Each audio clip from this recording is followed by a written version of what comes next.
Shalom mtu wa Mungu. Amina, amina. Shalom. Za uzima? Salama. Kama ungekuwa wewe ni mwanaume, ungeambiwa kuoa mtu katika Biblia, ungemuoa mwanamke gani? Katika Biblia? Ukiambiwa uoe mwanamke katika Biblia, ungemchagua mwanamke gani? Ningemchagua kama Sara. Kwa nini? Kwa sababu Sara alikuwa ni mwenye imani ambaye alikaa katika imani kwa muda mrefu na bado yale mahitaji yake akaja kutimia.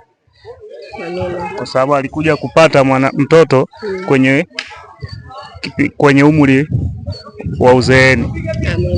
Amina. Amina, amina. Mungu akubariki sana. Amina, amina.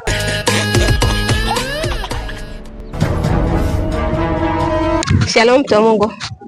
Shalom. Za uzima? Safi. Kuna swali kidogo tutapata kuuliza. Usiwe na hofu. Wewe ni mwanamke, ungepewa nafasi ya kuchagua mwanaume kwenye Biblia kuoe, nani ungekubali nani akoe? Ibrahim. Kwa nini? Kwa sababu yeye maisha yake yalimpendeza Mungu, na mimi natamani kumpendeza Mungu kila wakati, nimpendeze Mungu. Amina, amina. Mungu akubariki sana. Amen. Barikiwa.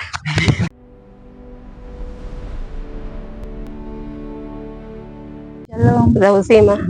Nzuri. Kama wewe binti, ungependa babako awe nani katika Biblia? Kama ningependa babangu awe mtumishi wa Mungu aliye imara. Aliye imara. Ni nani katika Biblia? Mchague mmoja hapo. Awe kama Yoshua. Kwa nini Yoshua? Kwa sababu Yoshua alisema mimi na nyumba yangu tutamtumikia Mungu.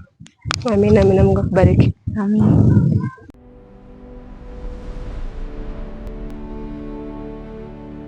Shalom mtu wa Mungu. Shalom. Za uzima? Salama.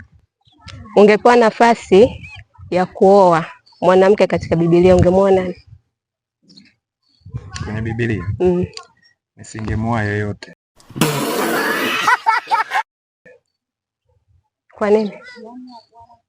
Kwa sababu hawakuandaliwa kwa ajili yangu wale wa kwenye Biblia.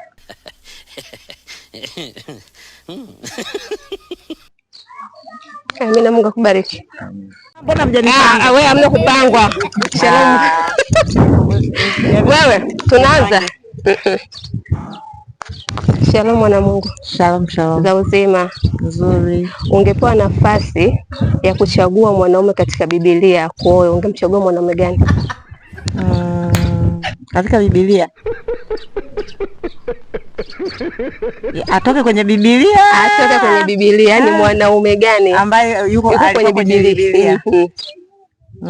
Ningeolewa na mtumishi wa Mungu anaitwa Elisha. Kwa nini Elisha? Elisha alikuwa na maono mazuri na pia alikuwa ni mtiifu. Alimtii mtumishi wake Elia. Hata wakati ule anavyoondoka alimng'ang'ania kwenda kila mahali. Alimng'ang'ania kila mahali alikokuwa anaenda. Alitamani ang'ang'anie, hakutaka kumwacha.